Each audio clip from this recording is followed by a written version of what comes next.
Hello எல்லாருக்கும் வணக்கம். Welcome to Prabhas nest my life as a teacher. இன்றைக்கி வீடியோவில் உங்களோட நான் என்ன ஷேர் பண்ண போகிறேன்னு பார்த்துக்கிட்டிங்கன்னா, ரொம்ப சிம்பிளான டேஸ்டியான ஹோட்டல் ஸ்டைல் தக்காளி சாதம்ங்க. இந்த தக்காளி சாதம் நம்ம எங்கன்னா ஒரு ட்ராவலுக்கு போகிறோம், இல்லைன்னா எங்கேயாச்சும் ஒரு டீமாக ஒரு குரூப்பாக பிக்னிக் போகிறோம் அப்படின்ற போது இந்த தக்காளி சாதத்தோட நான்வெஜ் சாப்பிட்றவங்கள அந்த ஒரு பாயில்டு எக், இல்லைன்னா ஆம்லேட், இல்லைன்னா ஒரு சிக்கன் 65, இல்லைன்னா ஒரு சிக்கன் பெப்பர் ரோஸ்ட் அப்படின்லாம் வச்சு சாப்பிட்டிங்கன்னா அப்படி அல்டிமேட்டாக இருக்குங்க. ஸோ வாங்க இது எப்படி செய்யலான்னு பார்க்கலாம். ஆனால் நான் இன்றைக்கி தக்காளி சாதம் எதுக்கு செய்கிறேன்னு பார்த்துக்கிட்டிங்கன்னா, நாங்கள் இன்றைக்கி பெரியபாளையம் கோவிலுக்கு போகிறதா ஒரு பிளான்ங்க. ஸோ நான்வெஜ் எல்லாம் இல்லாமல் தக்காளி சாதமும் ஒரு பொகடா வாங்கிக்கிட்டு லஞ்சை முடிச்சிடலான்ற பிளானில் தான் நான் இந்த தக்காளி சாதத்தை செய்ய ஆரம்பித்தேன். ஸோ எப்படி செய்யலான்னு பார்க்கலாம் வாங்க. ஃபஸ்ட்டு கடாயில் கொஞ்சம் தோரணையாக எண்ணெய் சேர்த்துக்கங்க. ஏன்னா நான் 4 அழாக்கு பச்சரிசி சேர்த்துருக்கேங்க. ஒரு 2 வேளைக்கு சாப்பிட்றதுக்காக 4 பேருக்கு. நம்ம நல்லா கொஞ்சம் தோரணையாக கடலெண்ணெய் சேர்த்துட்டு கடுகு, உளுத்தம்பருப்பு, கடலைப்பருப்பு, வரமிளகாய் இது எல்லாமே கை விடாமல் பொரிங்க. அப்போ தான் ஈவனாக ஃப்ரை ஆகிருக்கும். அப்போ தான் சாப்பிடும் போது வாயில் பருப்பு பட்டுச்சுன்னா கூட ரொம்ப நல்லா இருக்குங்க. நான் இந்த 4 அழாக்கு அரிசிக்கு ஒரு 4 மீடியம் சைஸ் வெங்காயம் எடுத்திருந்தேங்க. ஸோ இதெல்லாம் நல்லா பொரிஞ்சு வந்த உடனே இந்த 4 மீடியம் சைஸ் வெங்காயத்தை போட்டு நல்லா பொரிச்சிடலாங்கங்க. ஸோ நான் அந்த பருப்பு வேகிறதுக்கு கொஞ்சம் டைம் கொடுக்குறேன். ஸோ வெந்துருச்சுங்க. இந்த 4 மீடியம் சைஸ் வெங்காயம் எண்ணெயில் சேர்த்துட்டேன். நல்லா இது நல்லா ஒரு ஒரு லைட் ப்ரௌன் கலரில் வரணுங்க. நம்ம அதுக்குள்ளே என்ன செய்யலான்னா, நான் 4 அழாக்கு அரிசிக்கு ஒரு 9 தக்காளி எடுத்திருந்தேங்க. அந்த 9 தக்காளியும் நல்லா ஒரு குட்டி குட்டி பீசஸாக சேர்த்துக்கிட்டு கொஞ்சம் உப்பு சேர்த்து கையிலேயே நல்லா ஸ்மாஷ் பண்ணிடணுங்க. நீங்கள் எடுக்கிற தக்காளி எப்படி இருக்குன்னா, நல்ல ஒரு பழுத்த தக்காளியாக நீங்கள் எடுத்தால் தான் நீங்கள் கையில் ஸ்மாஷ் பண்ணும் போது உங்களுக்கு நல்லாயிருக்கும். நீங்கள் கேட்கலாம், ஏன் இதை நம்ம ஒரு மிக்சிலேயே ஒரு சுற்றிடலாமே, இதை ஏன் நம்ம கையில் போட்டு ஸ்மாஷ் பண்ணணும் அப்படின்ட்டுன்னு. நம்ம மிக்சியில் சேர்க்கலாங்க. ஆனால் அது ரொம்ப பியூரி மாதிரி அது பல்ஸில் போட்டால் கூட கொஞ்சம் நம்மளுக்கு ரொம்ப ஜூஸியாக வந்துடும். தக்காளி ரொம்ப ஸ்மாஷ் ஆகிடும். ஸோ அப்படி வேண்டாம். அந்த மாதிரி பண்ணோன்னா அந்த டேஸ்ட்டு மாறிடுங்க. ஸோ நம்மளுக்கு தக்காளியும் தெரியணும், ஆனால் அதில் இருக்க ஜூஸும் நம்ம எடுக்கணும்னா நம்ம இது ரொம்ப ஓல்டஸ்ட் மெத்தட். எங்கள் பாட்டி, எங்கள் மம்மிலாம் செய்யும் போது இப்படி தான் செஞ்சு நான் பார்த்துருக்கேங்க. ஸோ நான் என்னோடய ப்ரொஃபஷ்னலாக நான் டீச்சராக இருந்தாலும் எனக்கு குக்கிங் மேலே அவ்வளோ ஒரு ஆசைங்க. சின்ன வயசுலேருந்தே அவ்வளோ ஒரு இன்ட்ரெஸ்ட்டு. ஒரு விஷயத்தையும் பார்த்து பார்த்து பார்த்து கற்றுக்கிட்டது. ஏன்னா எங்கள் மம்மி ஒரு ரசம் வச்சா கூட அது அவ்வளோ டேஸ்ட்டாக இருக்கும். ஸோ அவங்கக்கிட்டேருந்து பார்த்து கற்றுக்கினது நான் இப்போ எப்படி செய்வேன் நீங்கள் பாருங்கள். ஓகே, ஸோ இப்போ நல்லா ஸ்மாஷ் பண்ணியாச்சுங்க. ஆனியனும் உங்ககிட்ட காட்டுற மாதிரி லைட் ப்ரௌன் கலர் ஆகிடுச்சு. இப்போ நம்ம ஸ்டவ்வை சிம்மில் வச்சுட்டு மிளகாத்தூள் தாங்க ஃபஸ்ட்டு ஆட் பண்ணணும். நான் குழம்பு தூள் எப்பவும் ரெடியாக வச்சுருப்பேன். நான் ஒரு தடவை இந்த வீடியோ போடுறேங்க இது எப்படி செய்யணும். இது ஆல் இன் ஆல் தூளுங்க. நீங்கள் கிரேவிக்காகட்டும், ஒரு தொக்குக்காகட்டும், சாம்பாருக்காகட்டும் எல்லாத்துக்குமே சூப்பராக இருக்கும். நான் கட்டாயமாக இந்த வீடியோ உங்களோட நான் ஷேர் பண்ணுறேன் எப்படி செய்கிறதுன்றது. அண்ட் தென் நம்ம இந்த ஆனியன் நல்லா அந்த மிளகாத்தூள் பொரிச்ச உடனே நம்ம ஸ்மாஷ் பண்ணி வச்சுருக்கிற தக்காளியை அந்த ஆனியனோட சேர்த்துடணுங்க. சேர்த்த கையோடு நம்ம என்ன செய்யணும்னு பார்த்துக்கிட்டிங்கன்னா, சைட் பை சைட் போயிட்டு நல்லா பூண்டு வாஷ் பண்ணிவிட்டு, கொஞ்சம் தோலாக இருந்தாலும் பிரச்சனை இல்லைங்க, பூண்டும் சீரகமும் நல்லா இடித்து நம்ம ரெடியாக வச்சுக்கணும். ஒரு குட்டியாக இருக்க பூண்டுனா நீங்கள் அந்த குட்டி பூண்டே முழுசாக போட்டுடலாம். இல்லை அப்படின்னா ஒரு 10லேருந்து ஒரு 11 பல் பூண்டு சேர்த்து நல்லா சீரகம் போட்டு இடித்து ரெடியாக வச்சுக்கோங்க. இப்போ நம்ம வாசனைக்கு பெருங்காயத்தூள், இது இந்த 2 விதமாக தக்காளி சாதம் செய்வாங்கங்க. ஒன்று இஞ்சி பூண்டு விழுதெல்லாம் போட்டு குஸ்கா மாதிரி, அது ஒரு தக்காளி சாதம்னுவாங்க. இது கிரேவி பண்ணிவிட்டு செய்கிறது ஒரு டேஸ்ட். 2 டேஸ்ட்டுங்க. குஸ்கா மாதிரியும் அல்டிமேட்டாக இருக்கும், இதுவும் ரொம்ப சூப்பராக இருக்குங்க.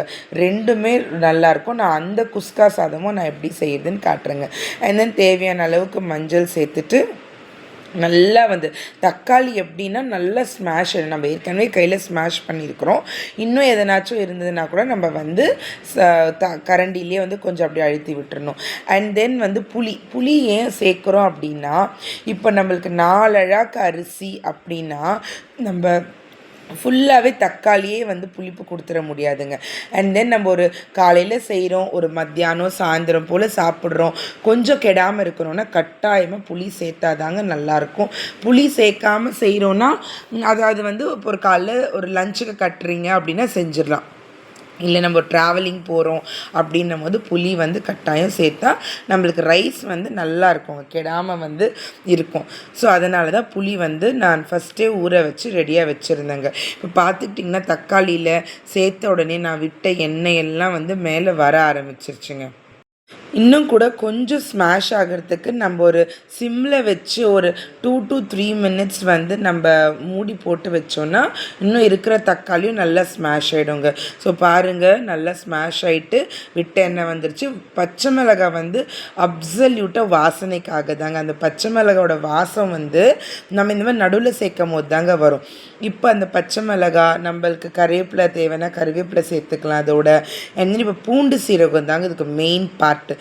இந்த ஹோல் தக்காளி சாதத்துக்கு ஒரு வாசனை, ஒரு நல்ல ஒரு அரோமா வரும் அப்படின்னா அதுக்கு மெயின் காரணமே தக்காளி அந்த பூண்டு சீரகம் நம்ம இடித்து போடுறது தாங்க. ஸோ பாருங்கள், நான் நல்லா இடித்து வச்சுருக்கிற பூண்டும் சீரகமும் எடுத்து வந்து நான் சேர்க்குறேன். நல்ல ஒரு நான் சொன்னவன் நான் ஒரு சின்ன பூண்டு எடுத்திருந்தேன், முழுசாகவே வாஷ் பண்ணிவிட்டு அதில் இருக்க கொண்டையும் அந்த வால் மாதிரி இருக்கும்ல அதை மட்டும்தாங்க எடுத்தேன், ஃபுல்லாக தோலெல்லாம் எடுக்கலை நான். ஸோ அது ஒரு நல்லாயிருக்குங்க, அது பார்க்கவும் நல்லாயிருக்கும், டேஸ்ட்டும் நல்லாயிருக்கும். ஸோ இதை வந்து நம்ம நல்லா மிக்ஸ் பண்ணி விட்டுறணுங்க. மிக்ஸ் பண்ணி விட்டுட்டு கொஞ்சம் நல்லா கொதிச்சுட்டே இருக்கிறதுக்குள்ளேயே நம்ம என்ன பண்ணலான்னா, புளி வந்து கரைச்சி ஒரு தடவை சேர்த்தா போதுங்க. அதாவது வந்து நம்ம ரசம் மாதிரி கரைச்சி வந்து சேர்த்துக்கிட்டே இருக்கணுன்ற அவசியம்லாம் கிடையாது. ஒரே ஒரு தடவை கரைச்சி புளியை வந்து இந்த தக்காளி சாதம் கிரேவியோட சாதம்ன்ற இந்த தக்காளி சட்னி கிரேவியோடு வந்து நம்ம சேர்த்தோம்னா கரெக்டாக அது கொதிக்க நம்ம ஒரு டைம் கொடுக்கணும். அதாவது வந்து ஒரு 5 to 10 மினிட்ஸ் அந்த புளியெல்லாம் ஊற்றி கொதிக்க வச்சோன்னா நம்மளுக்கு எப்படி வரும்னு பார்த்துக்கிட்டிங்கன்னா, நல்லா விட்ட எண்ணெய்லாம் வந்துருச்சுன்னா நம்ம வந்து டிசைட் பண்ணிடலாம் gravy is almost done. So வந்து இப்போ வந்து இந்த பச்சை மிளகாலாம் சேர்த்து கிரேவி நல்லா கொதிச்சுட்டு இருக்குதுங்க. இப்போ நான் வந்து புளி கரைசலை வந்து ரெடி பண்ணுறேன். நான் ஏற்கனவே சொன்ன மாதிரியே தான், ஒரே ஒரு தடவை தாங்க புளி கரைச்சிக்கட்டணும். நிறைய தடவை நம்ம கரைச்சி ஊற்றினா ரொம்ப தண்ணியாக ஆகிடும். நம்ம வந்து திக்காக தான் கொஞ்சம் பண்ணிக்க போகிறோம் ரைஸ் போட்டு கலக்கிறதுக்காக. ஸோ நீங்கள் கொதிக்கும் போதே அந்த கலரெல்லாம் பார்த்துக்கிட்டிங்கனாலுமே ரொம்ப சூப்பராக இருக்கும் நம்மளுக்கு. ஸோ வந்து பாருங்கள், நல்லா நான் வந்து எண்ணெய் கொஞ்சம் தோரணையாக தான் விட்டுருந்தேன். ஏன்னா நம்ம மிக்ஸ் பண்ணுறதுக்கு வந்து கரெக்டாக வரணுன்றதுனால நான் அதை விட்டுருந்தேன் அந்த மாதிரி. இப்போ நான் வந்து புளி வந்து ஊற்ற போகிறேன் பாருங்கள். இந்த கிரேவியில்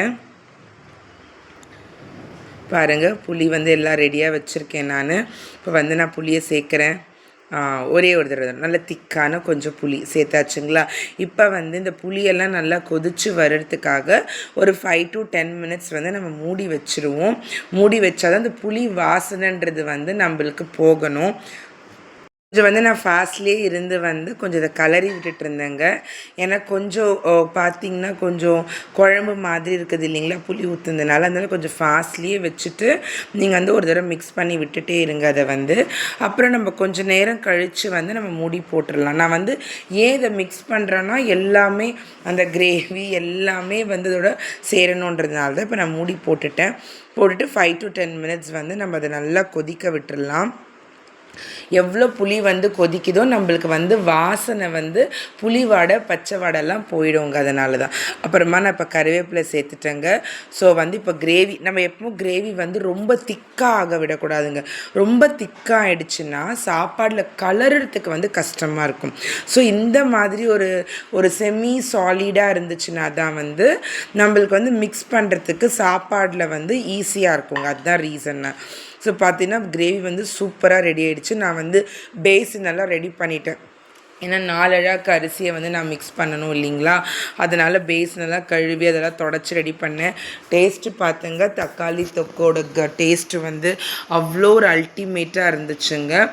அப்புறம் வந்து பேஸ்னெல்லாம் தொடச்செல்லாம் ரெடி பண்ணிவிட்டேன். இப்போ வந்து கொஞ்சம் ஒரு 2 மினிட்ஸ் ஏன் வச்சுருக்கேன்னா, கொஞ்சம் லேசாக கொஞ்சம் திக்னஸ் வரட்டும் அப்படின்னா. நான் ரொம்ப திக்னஸ் நல்லா இருக்காதுங்க, கலரை ரொம்ப கஷ்டமாயிடும், அதுதான் மேஜர் ரீசன். ஸோ இப்போ வந்து நான் பேசன் வைக்கிறதுக்கான ஏற்பாடு பண்ணின்னு இருக்கிறேன்.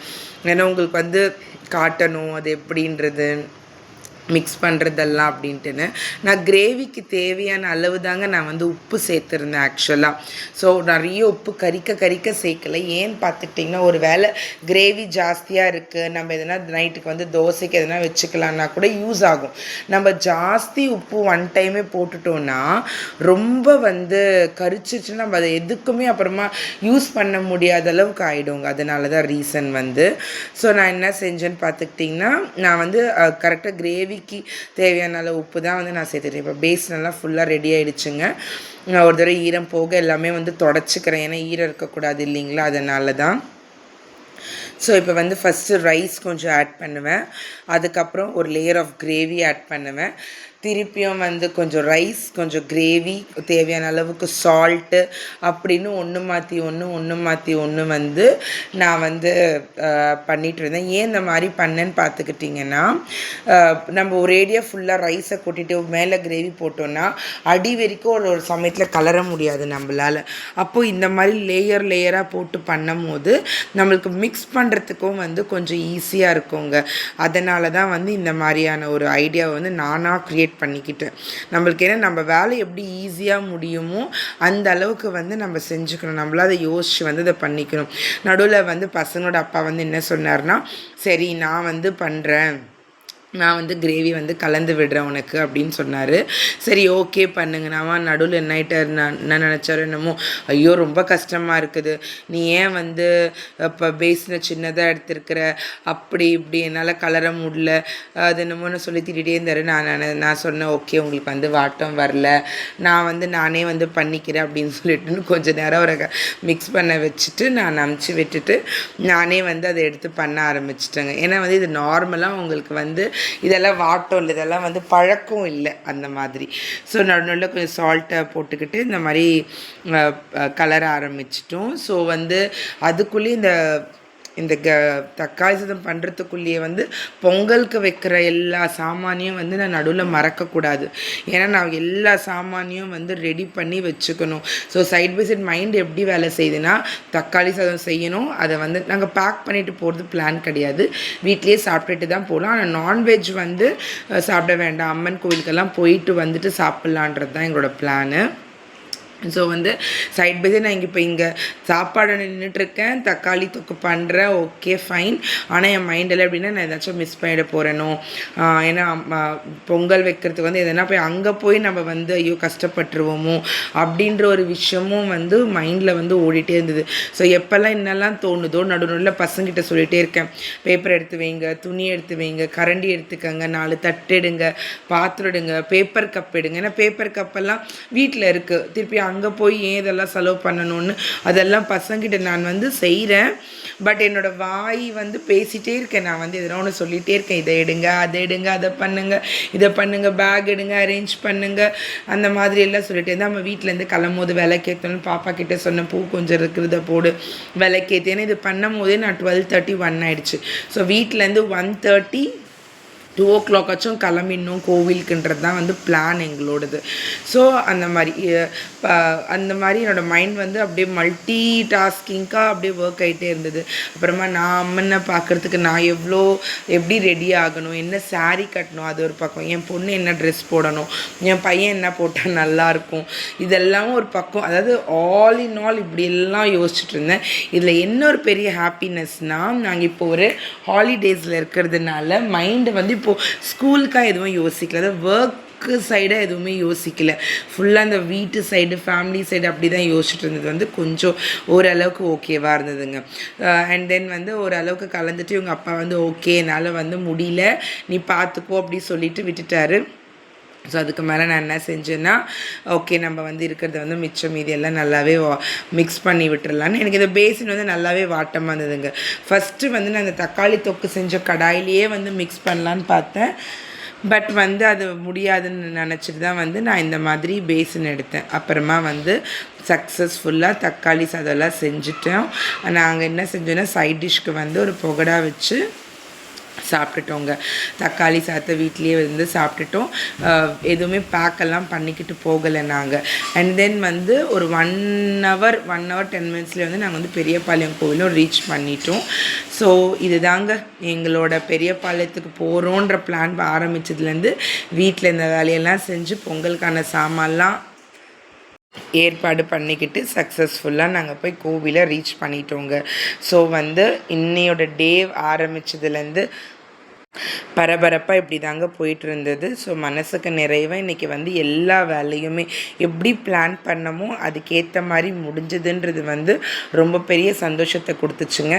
அண்ட் தென் 7:50க்கு வீட்டுக்கு வந்துட்டோம். நாங்கள் வந்து நைட் 7:50க்கு வந்து வீட்டுக்கு வந்துட்டு என்ன செஞ்சோன்னு பார்த்துக்கிட்டிங்கன்னா, பசங்க வந்து எதுனா நான்வெஜ் கம்பல்சரி இருக்கணும் மம்மி தான் செஞ்சு கொடுங்கன்னாங்க. ஸோ சிக்கன் வாங்கி சிக்கன் பெப்பர் ரோஸ்ட் கிரேவி மாதிரி பண்ணியிருந்தேன். ரொம்ப திக்கான கிரேவியாக. அதை என்னோடய யூடியூப் சேனலில் ஷார்ட்ஸில் போட்டிருக்கேன். ரொம்ப சிம்பிள் ஈஸியான கிரேவி. சமைக்கவே தெரியாதுன்றவங்க கூட சமைச்சிடலாம், நல்ல பேரை வாங்கிடலாங்க, அவ்வளோ ஈஸி. ஸோ மறக்காமல் போய் இதை ட்ரை பண்ணுங்கள். அண்ட் தென் அந்த வீடியோவை பாருங்கள். என்னோடய சேனல் வந்து நான் ரொம்ப புதுசாக ஆரம்பிச்சிருக்கேன், பிரபாஸ் நெஸ்ட்டுன்னு சொல்லிட்டுன்னு. என்னோடய சேனலுக்கு சப்போர்ட் பண்ணுங்கள். மறக்காமல் லைக் அண்ட் சப்ஸ்கிரைப் பண்ணுங்கள். உங்களோட ஒரு லைக்கும் ஒரு சப்ஸ்கிரைபரும் எனக்கு அவ்வளோ பெரிய ஒரு மோட்டிவேஷனாக இருக்கும். என்கிட்ட இருக்க ஒரு நாலேஜ் உங்களை எல்லாரோடையும் ஷேர் பண்ணுறதுல எனக்கு அவ்வளோ பெரிய ஹாப்பினஸ்ங்க. So once again thank you.